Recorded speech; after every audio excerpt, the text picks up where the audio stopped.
The city of Florence, 15th century heart of the Italian Renaissance.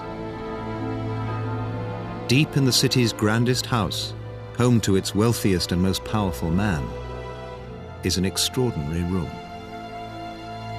It is the most beautiful and ornate in the entire city. And at its center is a glorious picture by the finest artist of the day. This is a really extraordinary picture. I mean, it has the feeling of a vision. This glowing, radiant sensibility, something transcendent, divine. This was a completely new scene. The birth of Christ set in a dark, wooded wilderness. The style of the painting, the sort of dark, foresty, mountainous mood is simply unlike anything that came before. It's an extraordinary achievement.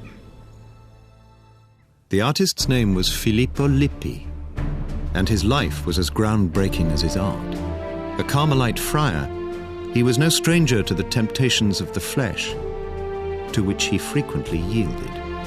If you're looking for somebody who can capture the essence of the female, both in terms of the mother and the lover, Lippi has it. Lippi's painting inspired Michelangelo and Leonardo da Vinci.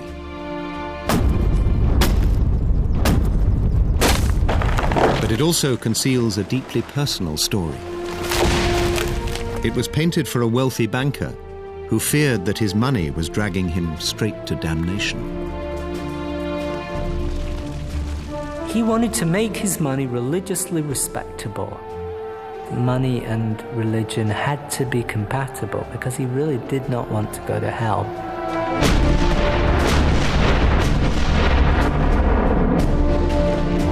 In later times, the painting had a violent history. Hidden on Hitler's orders in a secret hoard, it would even inspire mutiny in the US Army. From a Renaissance palace to a 21st century computer game, this is the tale of a painting and an artist that defied all conventions.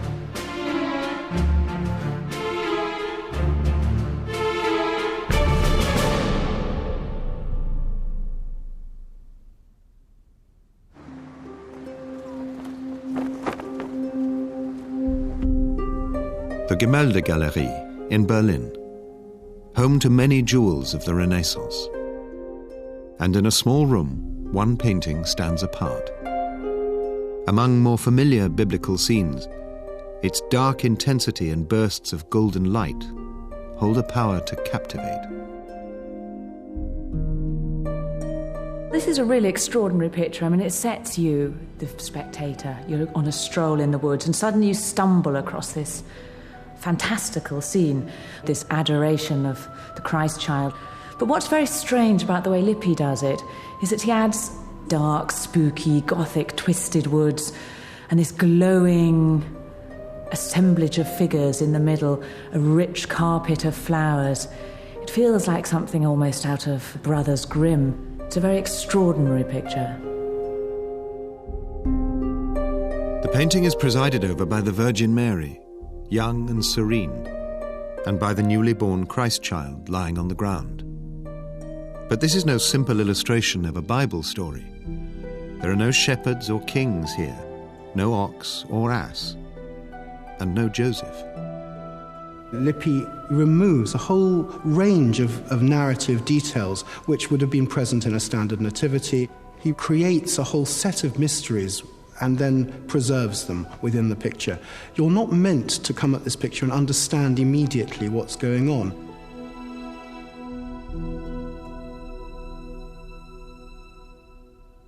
The setting of the painting is as unfamiliar as its cast of characters. Instead of a stable nestled in a gentle landscape, the scene unfolds in a steep, dark, wooded wilderness. I think the wilderness in this painting sums up something within Christianity's notion of wilderness, which is that nature is both friendly and beautiful and the result of God's creation, but that it can also be inhospitable and offer itself as a trial to humanity. And certainly when I look at this wilderness, I have a sense this is not going to be an easy ride. But why did the artist set a scene of joyful birth in a barren landscape? And who would have understood such a painting's hidden meanings?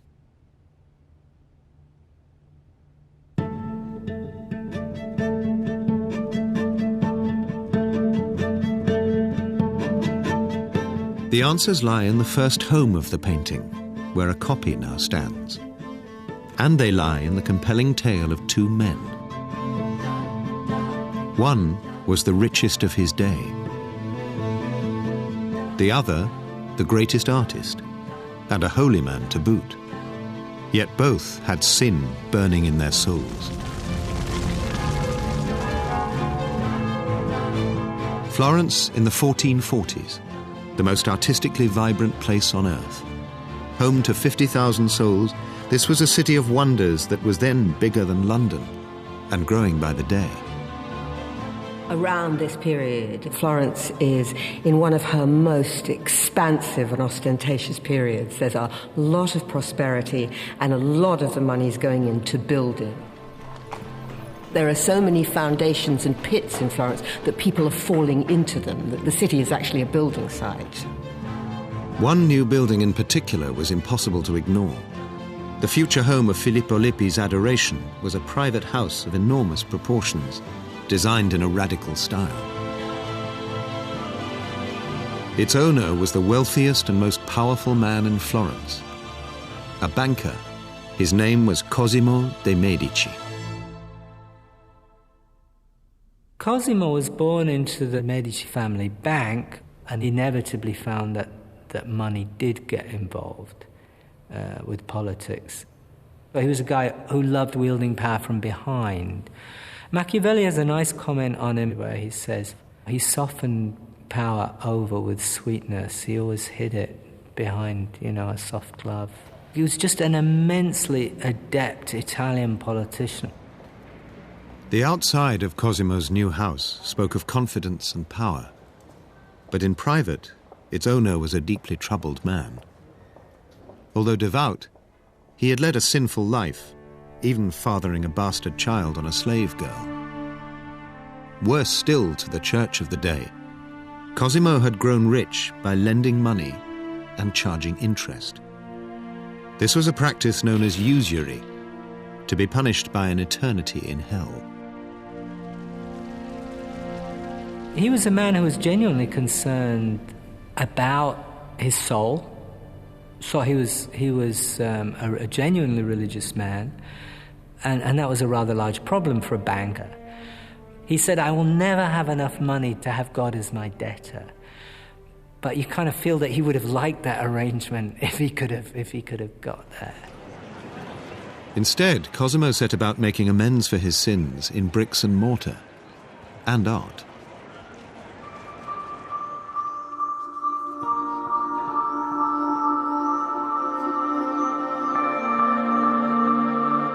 Deep inside his new palace, he had something extraordinary built.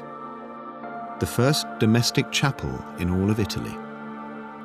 This was a lavish and costly peace offering to God, and a place for Cosimo to kneel and do penance.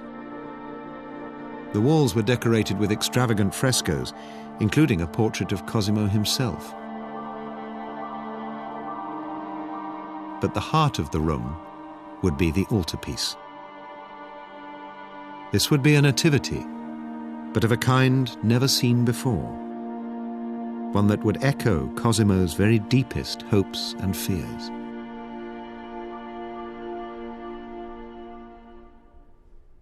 One artist was chosen to imagine and realize this groundbreaking scene.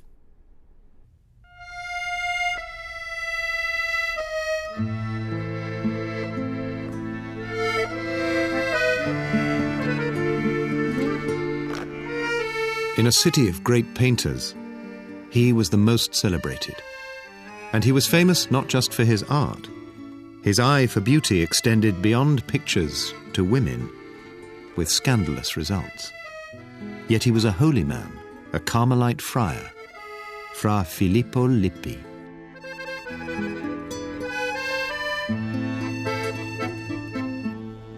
Filippo Lippi was born in Florence around 1406.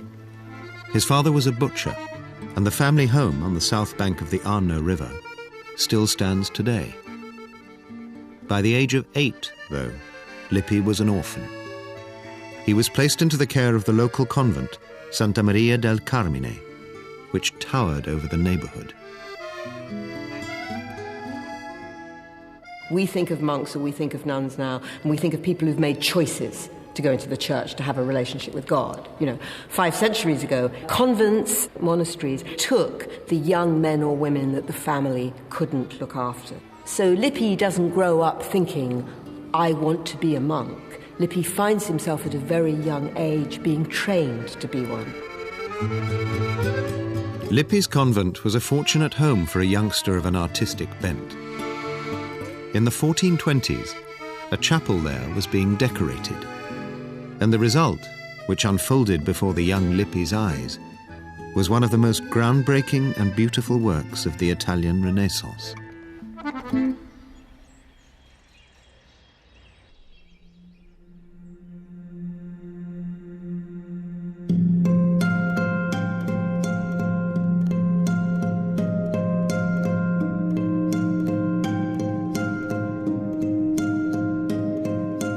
The artist was known as Masaccio, meaning ugly Tom.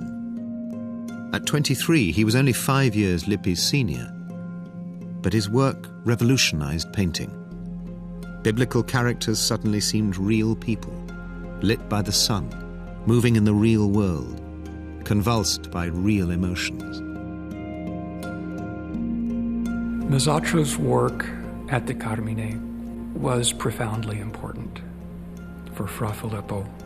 It gave him a profoundly new way to think about representation, about showing figures using light and shadow to bring out a sense of shape and presence, and to give the figures placement in a world that was grounded in gravity.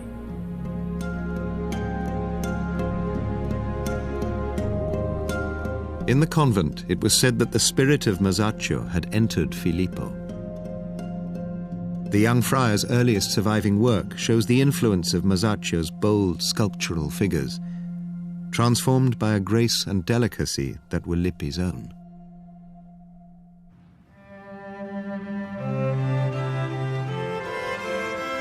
By the age of 30, Filippo had left the convent and begun to earn a living as a professional artist, though he remained a friar. As the years passed, his growing fame drew him inexorably into the circle of the city's leading artistic patron.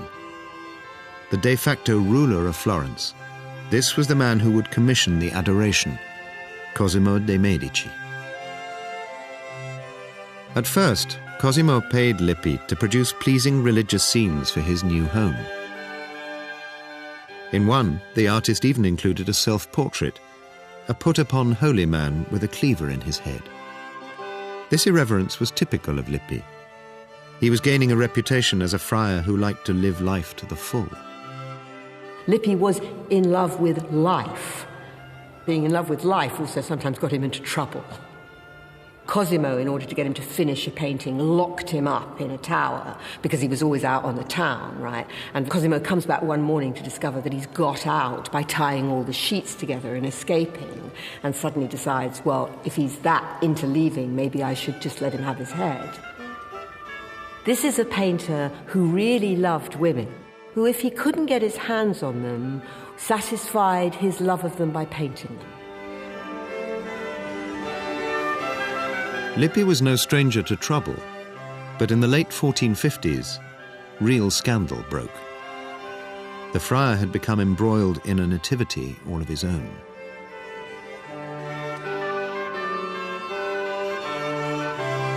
For 3 years, Lippi had been working in the small town of Prato near Florence, painting a huge fresco cycle in the cathedral.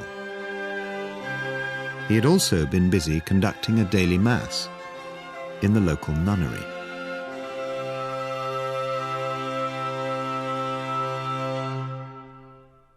When he is in the convent in Prato and he spots across the convent this rather beautiful young nun. The story goes that he persuades the abbess to let the young woman sit for him, and then, lo and behold, the young woman isn't in the convent anymore, and neither is Lippi. They abscond together. The nun in question was named Lucrezia Butti. She was just 20 years old, and her seduction by the 50-year-old friar threw Prato into an uproar. Soon, only one nun remained in the convent, the rest having been seduced in their turn by visiting clerics. The aged Mother Superior dropped down dead. Legend has it that the besotted Lippi incorporated Lucrezia's portrait into the cathedral frescoes. Certainly there is a wistful look in the eyes of the friar who gazes across the chancel at her, a self-portrait of the artist. I think there must be a really extraordinary tension that lay in Lippi's soul. This overspilling, exuberant desire to celebrate his fleshliness, to speak of how much he yearned to touch female flesh, indeed did touch female flesh. He has this extraordinary sense of sensuality, even eroticism, mixing with profound contemplation, with visionary divinity. Confirmation of Lippi's affair with Lucrezia duly arrived in the shape of a son, Filippino, later himself a famous painter. The scandal was the talk of Florence, but Cosimo, in need of Lippi's services, smoothed it over. And so it was that Lippi, by now no stranger to newborn babies, returned to Florence to create Cosimo's groundbreaking Nativity.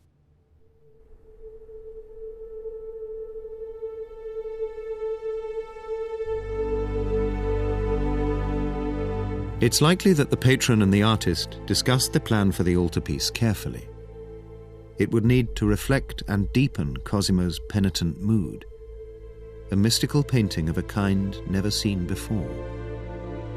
When you look at the painting, you see Mary, she's kneeling on the ground and she's looking at her son, the baby Jesus. And you think, oh, I'm looking at a nativity, I've seen it before. But actually, the painting needs a great deal of reading. And you start to see that you're not looking at a nativity at all. You're looking at a very different moment, a moment that isn't actually in the biblical stories. It's a construct in order to concentrate the Christian mind. The painting was a defining example of a new genre in art, the adoration, which focuses intensely on Mary and the infant Christ. For this, Lippi drew upon the teachings of a medieval saint, Bridget of Sweden, who in visions had seen exactly how Christ had entered the world. In the medieval era, there was this idea of the adoration that St. Bridget had given, this idea of the Christ child lying on the ground, almost like something we stumble across, that we suddenly see before us and step back, struck by the wonder, the awe. This wasn't God as we saw him floating amid the cumuli that was the earlier idea. This was God made man, put amongst the rocks, the very stuff of which our world was made.